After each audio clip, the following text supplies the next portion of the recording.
Víctor, ¿cómo te va? Bienvenido, gracias por aceptar la invitación. No, al contrario, es un gusto. Muchas gracias por invitarme y bueno, también por tener la oportunidad de saludar a varios periodistas que hacía bastante tiempo que no lo veía y a todos ustedes. Así que bueno, también felicitaciones por el programa que hacen, que sé que lo miran mucho los chaqueños. Bueno, muchas gracias.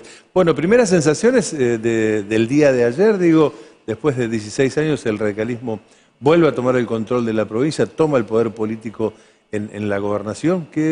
¿Cuál fue para vos el camino que les permitió llegar a coronarse ayer? Bueno, la primera sensación a partir de el llamado que hizo el gobernador Capitanich a Leandro, que estábamos juntos en ese momento reconociendo la victoria de Leandro, bueno, fue una reacción de alegría y de felicidad, porque hasta ahí inclusive yo fui entrevistado por varios colegas de ustedes y me preguntaban cómo yo veía la cuestión y yo les decía, miren, yo tengo la satisfacción de decir que hicimos todo lo que teníamos que hacer y que me sentía tranquilo desde ese punto de vista. Y después era respetuoso viendo que se vayan cargando los datos, que avanzaban lentamente, pero desde un comienzo veíamos que teníamos una ventaja que era importante, pero había que esperar el avance del recuento o del escrutinio para poder manifestarnos. Y cuando digo que creo que hicimos lo que teníamos que hacer era recorrer el Chaco.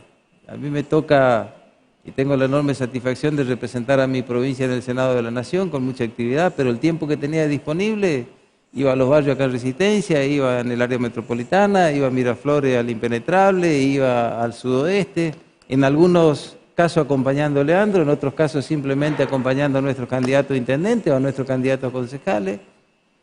Creo que supimos de alguna manera, después de las PASO que nos movilizó a nosotros, entender de que teníamos que juntar la familia. Y juntar la familia significaba primero unir a la Unión Cívica Radical y a partir de ahí incorporar a todos los que nos podían ayudar. Y salimos a recorrer la provincia, a marcar un proyecto político que se diferenciaba o que se diferencia con la actual gestión del gobernador Capitaní, y entonces, bueno, lo que queríamos era el acompañamiento y la oportunidad, que finalmente creo que es lo que hizo el pueblo chaqueño en este caso. ¿Y en qué se diferencia el modelo político que ganó ayer, el de Leandro Esdero? Bueno, hay varias diferencias sustanciales. Nosotros decimos hace bastante tiempo que la gestión Capitaní es un modelo terminado, que si uno toma números duros, la cuarta coparticipación en importancia, un altísimo porcentaje de la obra pública que es muy importante que se ejecute en la provincia está financiado por el gobierno nacional. Yo lo escuché a Capitaní en su acto de cierre de campaña diciendo que él se sentía orgulloso de que hay 525.000 transferencias mensuales desde el punto de vista social para los chaqueños. Y entonces, si tenemos toda esa cantidad de recursos y si eso se hace en la provincia, ¿por qué tenemos el 54% de pobreza en el área metropolitana y por qué tenemos un alto porcentaje de marginalidad? ¿Y por qué de alguna manera la falta de atención en la salud pública y de instrumentos para, por ejemplo, el sector de la seguridad para que nos cuiden? Que es lo que de alguna manera nos decía la gente cuando recorríamos el Chaco, cuando recorríamos el interior. Entonces, evidentemente faltó compatibilizar una fijación de prioridad de acuerdo a lo que necesitamos los chaqueños, teniendo una enorme cantidad de recursos. Creo que ha habido una fuerte falla de gestión que de alguna manera se traduce hoy en un resultado electoral. Creo que estas son las grandes diferencias y creo que es el enorme desafío que tiene Leandro Esdero y tenemos todos nosotros hacia adelante. Primero, ordenar la administración, fijar prioridades diferentes y ver cómo de alguna manera nos insertamos en este contexto de dificultades que tiene la Argentina y que obviamente, así como siguen las cosas, se prevé que también puede llegar a tener nuestra provincia. O sea, salud, seguridad y economía, ¿no? Como ejes sí, sin de duda. gestión. ¿Qué haría ahí en esas áreas? Bueno, la cuestión económica, primero creo que hay que ordenar todo lo que tiene que ver con la ejecución del gasto y que tiene que ver con la fijación de prioridades. Por ejemplo, un ejemplo concreto de este Estado paralelo que se hizo a través de los programas sociales y de los dirigentes sociales. Todos vimos que estando la familia de Merenciano preso, de Merenciano Sena detenido, han recibido transferencias de fondos por 140 millones de pesos, que es más fondo que lo que reciben del mes, por ejemplo, el municipio de Miraflores en el impenetrable chaqueño. Estas cosas evidentemente no están bien, porque después no hay claridad exactamente cómo se ejecutan estas cosas. Este Estado paralelo que de alguna manera se fue construyendo con el paso del tiempo. Yo recuerdo, nosotros éramos gobierno cuando Emerenciano Sena instaló la Carpa de la Dignidad frente a la Casa de Gobierno, que después fue desalejado por la justicia, por un acto de violencia. En ese momento, Emerenciano y su familia, después de la inundación de Barranquera, pedían alimentos para su familia y para su grupo de gente que lo acompañaba. Y hoy el expediente judicial, no lo dice ni Víctor Zimmerman ni lo dicen ustedes, el expediente judicial que está en marcha de la investigación, digamos, por el tema de los bienes de Emerenciano, dice que es uno de los dirigentes sociales más ricos del norte argentino. Entonces creo que todas estas cosas de alguna manera fueron calando hondo y hizo de que finalmente con una propuesta diferente, clara, concreta, yendo a visitar a la gente, mirándole a la cara, hizo que el chaqueño cambie el voto y nos dé a nosotros esta oportunidad para gobernar. Ahora, Zimmerman, perdón, solo para cerrar esta idea, ustedes ya sabían de esta realidad antes. Digo, ¿por qué esperar a una situación como el femicidio de Cecilia para expresarlo? No, digo, pero esto de las nosotros transferencias a movimientos sociales. No. Primero que no esperamos el femicidio de nadie, no. Y te digo otra cosa, yo participé de las marchas con toda mi familia y estuve a 150 metros, 200 metros del palco porque nunca quise que me saquen una foto porque yo fui a marchar porque tengo hijas de la misma edad de Cecilia y tengo algunas que son menores. Y yo a partir de las 4 o 5 de la mañana, muchas veces los fines de semana, voy remisero y voy y busco a mi hija como buscan ustedes, a sus hijos que salen a divertirse y que después obviamente es un riesgo a la salida de los boliches que ustedes saben. Entonces, ¿yo qué quería y qué es lo que quiero, digamos? Quiero que se investigue a fondo y se sepa la verdad. Yo tampoco creo que Capitaní quiera el femicidio de Cecilia, para nada. Pero finalmente el sistema lo llevó a esto. Mire, yo le voy a contar una anécdota que me pasó a mí siendo presidente de mi partido. Un día me llama el jefe de la policía del Chaco y me dice, mire, contador, el grupo de Emerenciano Sena está yendo hacia el partido. Bueno, le digo, con mucho gusto lo voy a ir a esperar. Bueno, nosotros tenemos el local acá en el centro, de la vieja casona. La presidencia tiene la ventana que da hacia la vereda. Pasaron una media hora, yo sentía un ruido de gente que venía, entonces salgo a la calle a mirar. Veía que venían adelante 3 motos de la policía y venía un grupo de gente por el medio de la calle transitando hacia el partido. Me vuelvo a meter adentro a esperar que lleguen los manifestantes. Cuando llegan, empiezan a sacar elementos, pintaron todo el partido, terminaron de imputar, agraviaron, dijeron insultos de todo tipo y se fueron, con 3 motos de la policía adelante y 3 motos de la policía atrás. Eso no me contaron, me pasó a mí. Entonces yo creo que fue una secuencia de hechos que de alguna manera el grupo de Sena creía que podía hacer cualquier cosa. Y finalmente terminan en este asesinato que nos avergüenzan a todos los chaqueños. Entonces esto se construyó con el tiempo, esto no se hizo de la noche a la mañana. Yo tampoco creo que Capitaní, se lo digo sinceramente, no creo que haya Capitaní esté de acuerdo y que quiera que se asesine a nadie. Pero finalmente el sistema lo llevó. Yo tengo mi oficina, acá desde que soy senador, yo dije públicamente que cuando llegaba a la senaduría iba a abrir una oficina para atender a la gente. Estoy acá por Sarmiento, a media cuadra de la plaza. De lunes a viernes muchas veces entro caminando y le pido permiso a los dirigentes sociales y dejo mi camioneta ahí y entro caminando porque acá de lunes a viernes siempre había cortes porque se manifestaban permanentemente y muchas veces hablé con ellos y le dije, miren, ¿por qué se manifiestan de esta manera? Y me dice, contador, porque es la única forma que nos atienden. Entonces, síntesis, para no cansarlo. Yo entiendo que los estados, yo fui ministro de Desarrollo Social cuando cayeron los presidentes, cuando cayó de la Rúa y la sucesión presidencial. Sé que los estados están para ayudar a los de abajo, ideológicamente yo creo en eso. Ahora, uno no se puede jactar que porque tenga 300, 400 o el número que sea, o 350 o 400.000 transferencias de programas sociales en la provincia, que sea una gestión exitosa. Los programas sociales se miden al revés. Se miden cuando vos menos programas sociales tenéis, que la gente tenga la posibilidad de conseguir trabajo genuino, que es lo que dignifican a todos. Entonces creo que este combo de cosas hizo de que la gente crea que es una gestión agotada y finalmente terminó votando una alternativa que en este caso encarna a Leandro Heredo. Senador, quiero volver un poco más atrás, ya volviendo a la campaña incluso de las generales. Usted dijo unir la familia, que fue el primer objetivo luego de las PASO. Sí. Se especulaba mucho en su momento que luego de las PASO, donde ganó Leandro Esdero a Juan Carlos Polini, quede cierta rispidez en el radicalismo y que el desafío era ver si lograban finalmente ir juntos y los votos de ayer demostraron que esa unidad se dio de hecho. Sí. ¿Fue costosa esa unidad para el radicalismo o se dio casi natural ante la posibilidad histórica que tenían de un hecho concreto y factible de poder ganar la gobernación? Bueno, a ver, tu pregunta tiene varias respuestas. Vos sabés que en el radicalismo nosotros somos bastante complicados después de las internas. Esa es nuestra historia. No es fácil, digamos, una cosa es decirlo y después una cosa es poder construir y trabajar juntos. Ahora, yo creo que hubo generosidad de ambas partes. De parte del que ganó, que convocó, y el que perdió, que tuvo la generosidad de sumarse. Y después, bueno, no se puede decir que esté totalmente subsanado. Porque si nosotros vamos a las PASO o vamos a una interna dentro de nuestro partido, de nuestra agrupación política, es porque tenemos perfiles diferentes y opiniones diferentes, no coincidimos en todo. Ahora, la disidencia enriquece, hay que tener un techo para la discusión y eso es lo que supimos llevar adelante nosotros.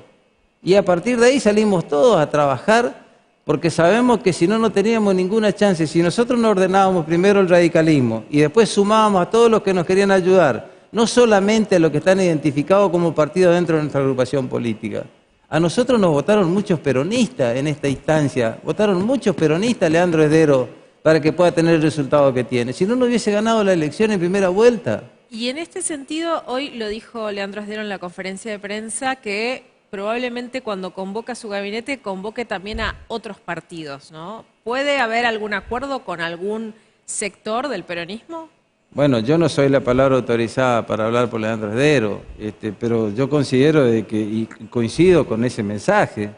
Nosotros tenemos que ver cómo conseguimos una alianza estratégica para ver cómo gobernamos. Lo que yo sí dije y digo permanentemente, que ganar una elección provincial o nacional es un enorme desafío. Ahora, el gran desafío que tenemos en la política argentina es, a partir del 10 de diciembre, gobernar y gobernar bien.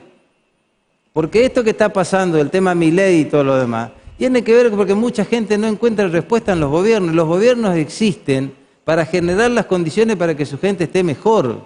Los intendentes y la sociedad organizada existen para eso. Los gobiernos provinciales los mismos. Entonces hay que leer muy bien el tema de Milei. Y mira, yo voy a dar ejemplos prácticos, concretos. No voy a hablar del Banco Central, de la política monetaria, de la dolarización, porque hay muy poca gente que entiende estas cuestiones conceptualmente. Un día, en el departamento de Bermejo, en Las Palmas, pasa un amigo y me dice, hola Víctor, ¿cómo andás? Le digo, ¿cómo andás tanto tiempo? Me dice, te quiero contar que lo voté a Milei. Y le digo, y contame, ¿por qué lo votaste a Milei? ¿Vos creés que Milei, la reacción natural de que alguno que conoce, o en mi caso que estoy bastante informado y me puse a mirar qué es lo que proponía Milei, digo, pero ¿vos creés que, por ejemplo, Milei va a llevar adelante la dolarización? No, Víctor, no, me dice yo, ¿sabés lo que creo? Las cosas están mal y nosotros estamos mal, entonces finalmente que se funda todo y que entonces empezamos de vuelta. Y esto es lo que te dice doña Rosa y don Juan. Eso es lo que piensa la mayoría de los argentinos en el Chaco. A ver, razonemos juntos. ¿De dónde salieron los votos de Milei? Que no tenían fiscal y en algunos casos no había ni voto. Y sin embargo salió segundo en la nacional. Nosotros salimos tercero. ¿Y quién sospecha usted que le puso la estructura a Milei? No, le puso los votos a la gente que votaba al peronismo y gente que votaba al radicalismo y gente de la política independiente. Y jóvenes que de alguna manera se ven identificados por esta forma disruptiva que tiene en su mensaje y en su manera de comportarse. ¿Le preocupa, senador, en ese sentido, que Javier Milei pueda ser electo presidente bajo la gestión de Leandro Esdero como gobernador acá en la provincia? Y se sabe la dependencia que habitualmente tiene esta provincia respecto de fondos nacionales, y ante ese mensaje disruptivo de Javier Milei, ¿y considera que hay una preocupación, o puede llegar a verla, en el caso de que Milei sea electo presidente con Leandro Esdero como gobernador? No me preocupa. No me preocupa y te voy a decir por qué. Porque si bien nosotros tenemos que mirar desde Juntos por el Cambio qué es lo que hace Milei y también tenemos que mirar qué es lo que hace el candidato Massa, yo creo que nosotros tenemos que ocuparnos de nosotros. Nuestra principal preocupación y ocupación tiene que ser ocuparnos de nuestra candidatura. Pero uno supone, senador, que no debe ser lo mismo para Esdero o para el radicalismo o para Juntos por el Cambio tener un gobierno afín en el orden nacional que un gobierno y encima como disruptivo, que se presenta como disruptivo, como Javier Milei. Sí, yo te entiendo perfectamente lo que vos planteas, pero a mí no me preocupa porque nosotros estamos trabajando para que Patricia Bullrich sea la próxima presidenta de los argentinos.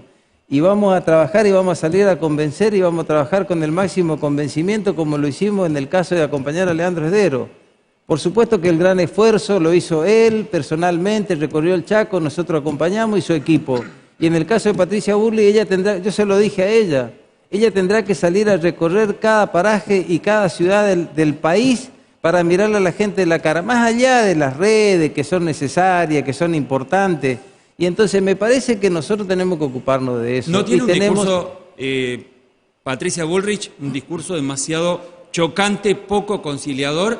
Se lo pregunto porque recién hablábamos con Livio Gutiérrez, diputado provincial electo, el radicalismo. Usted también planteaba la necesidad de consensos. ¿Cómo se hace para alcanzar consensos cuando, por ejemplo, el discurso de Patricia Bullrich, candidata a presidenta de su espacio, nada menos, sostiene, lo dijo acá en Chaco en la conferencia, hay que terminar con el kirchnerismo? ¿Se puede entablar consenso si ese es el mensaje de una figura presidenciable? Bueno, mirá, vos sabés que por mi forma de ser y mi característica a mí no me gusta todo lo que tiene que ver con la grieta. Yo normalmente en el Senado hablo con todos los senadores, hablo hasta con el senador Parrilli, tengo una buena relación. Yo no comparto en muchas cosas con respecto a lo que opina y hace el senador Parrilli, pero lo respeto porque obviamente tiene una conducción férrea, tiene su conocimiento y hay que rescatar desde ese punto de vista.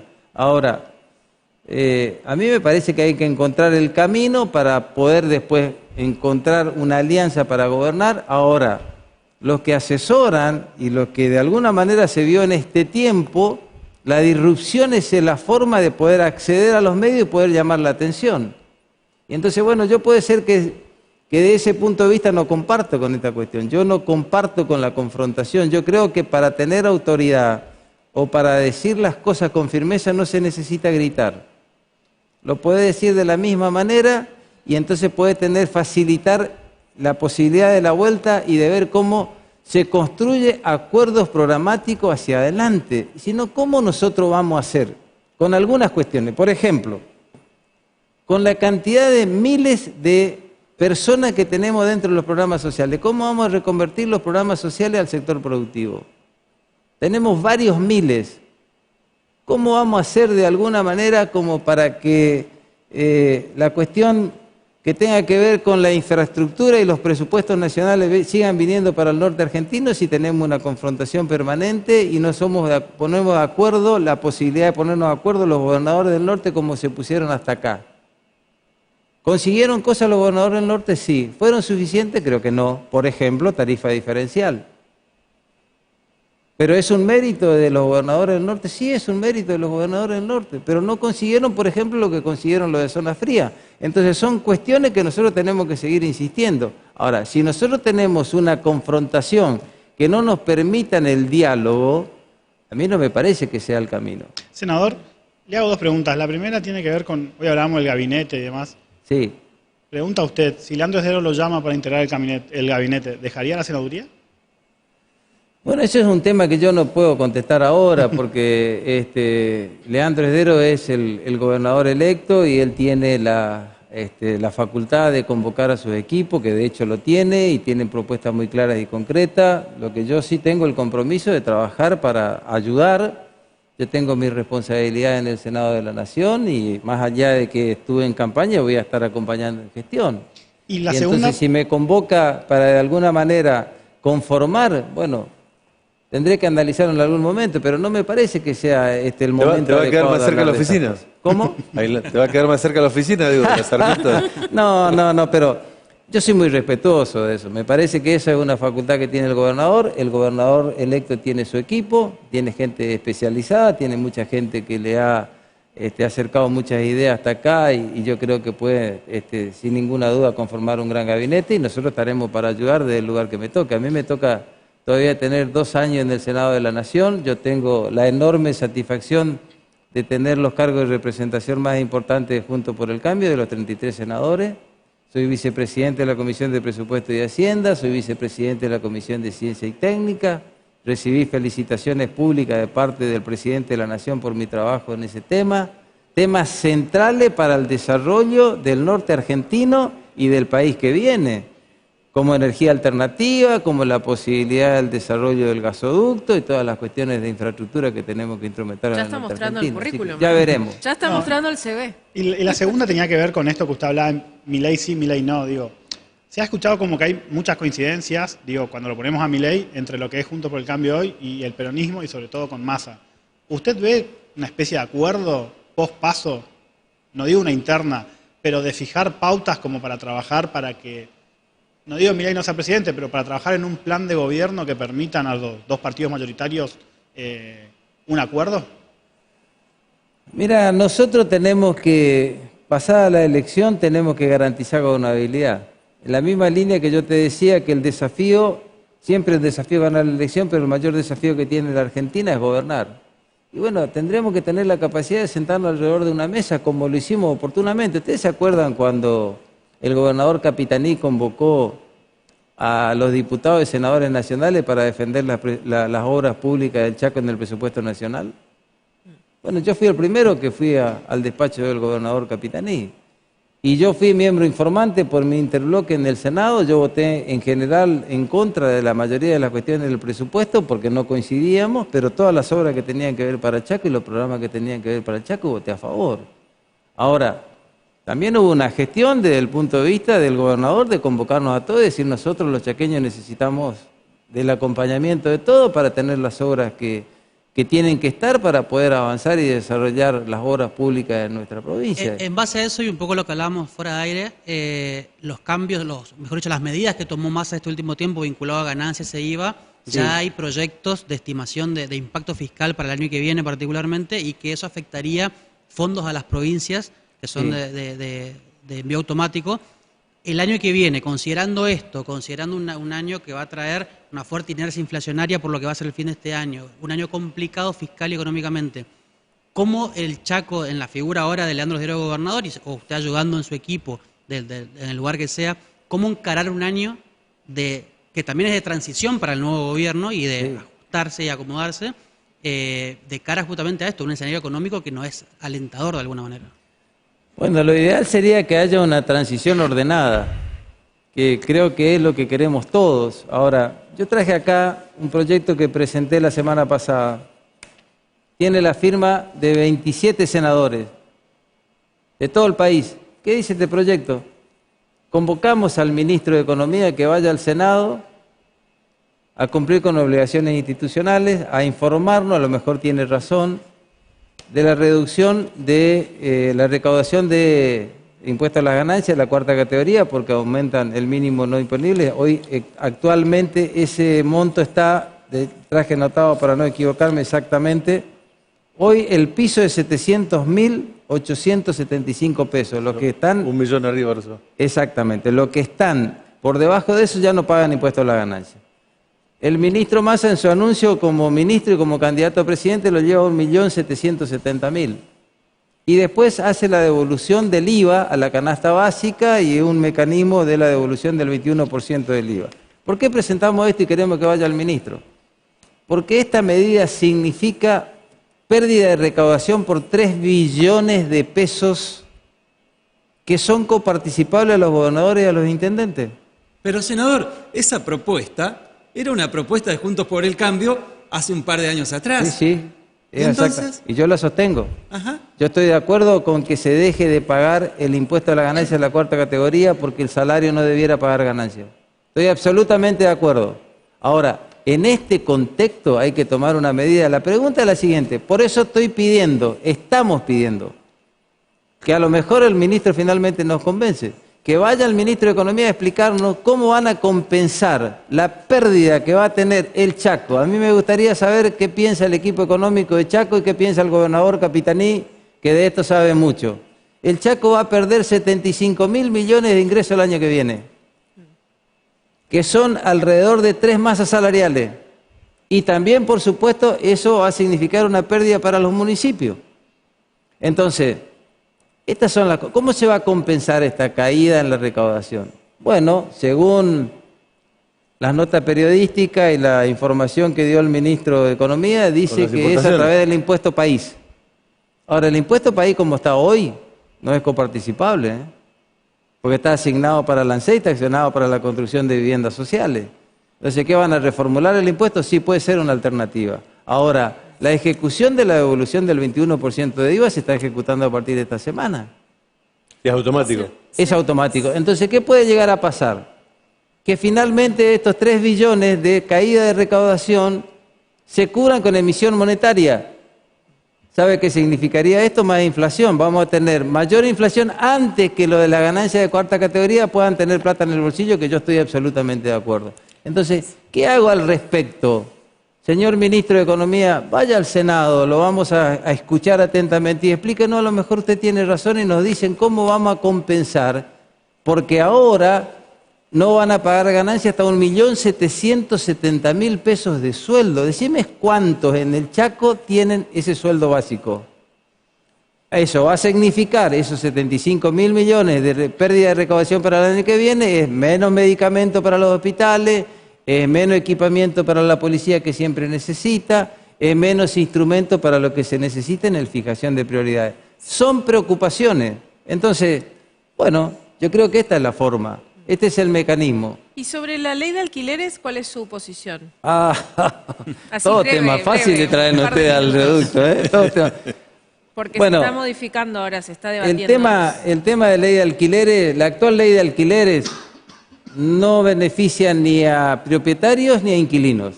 Es una ley que obviamente impacta negativamente en los dos sectores, porque en realidad no se puede vía una ley de alquileres resolver el problema del acceso a la vivienda ni resolver el problema que genera la inflación, porque la cuestión es muy simple.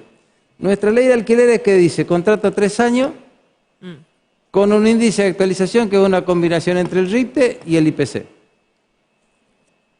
Bueno, en la práctica, ¿qué pasa? Supongamos que yo soy dueño de un departamento, vos me venís a alquilar, la actualización es una vez al año, entonces yo hago un cálculo de cuál sería la inflación futura y acumulo para el alquiler inicial.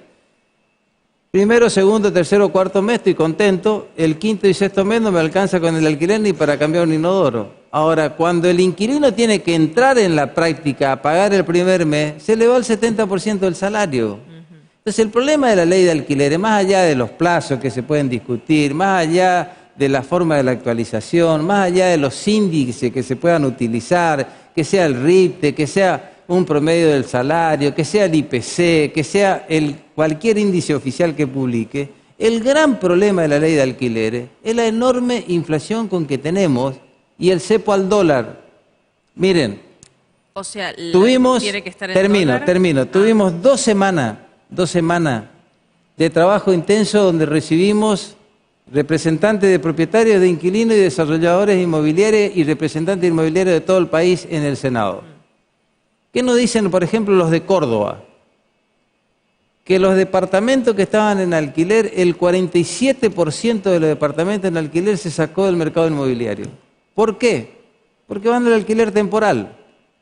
Y entonces en el alquiler temporal, ese departamento cobra el alquiler en dólares o en euros. Sí. Porque tenemos la suerte que como tenemos hoy un país barato para lo de afuera, en los lugares turísticos, que el Chaco es un lugar incipiente, no tiene comparativamente el mismo desarrollo turístico que puede tener Misiones, o que puede tener Córdoba, o que puede tener la misma Capital Federal, u otras provincias, o Bariloche. Entonces, la gente va al alquiler temporal. Ahora, el alquiler temporal no está normado en la Argentina. Por eso se busca la ley de alquiler temporal también. Bueno. Entonces, a ver, ¿qué es lo que yo creo finalmente para responder tu pregunta? Que tenemos que resolver lo antes posible esta media sanción que salió de diputados. Por eso, más allá de que uno pueda estar un poco más hacia un lado o hacia otro, nosotros creemos desde Juntos por el Cambio, a mí me tocó ratificar en las comisiones el mensaje de los senadores Juntos por el Cambio, creemos que tenemos que avanzar con la media sanción que viene de diputados para darle celeridad, porque todos nos pidieron celeridad y previsibilidad, porque hay cientos de contratos que están demorados a la firma en todo el país. El oficialismo en el Senado cree otra cosa, sacó un dictamen por mayoría, porque tienen mayoría en las comisiones, donde modifican los plazos, vuelven a los temas de los 3 años, establecen un índice diferente y quitan el tema de la posibilidad de los alquileres adelantados. Digamos, habría algunas diferencias desde ese punto de vista de mirada. Bueno, esperemos que lo antes posible pase al recinto y vamos a ver finalmente qué es lo que se sanciona y a partir de ahí a ver si podemos darle lo que necesita mucha gente para poder tener acceso a la vivienda. Senador, muchas gracias por su visita. Al contrario, es un gusto.